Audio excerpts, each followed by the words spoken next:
Got this SD70 Athearn Genesis that keeps derailing in one corner because it needs 22-inch radius curves in order to maintain proper alignment to the rails. However, this one's a little bit tighter.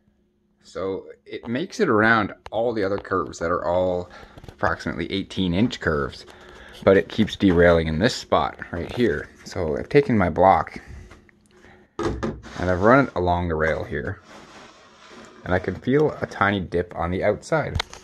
You can almost actually see a little separation right there. So when it gets to this spot right here, the back wheels are falling off and it derails. So what I'm gonna do is moisten this, make it nice and moist, and prop it up with some wood shims so that the outside rail is up another millimeter or so, and then let it dry and see if it still derails. Alright, so I scraped out the ballast, cut up the track from underneath, and inserted some shims. Tilted the outside up just a bit, ran the block back over it. It feels a lot smoother. And test run.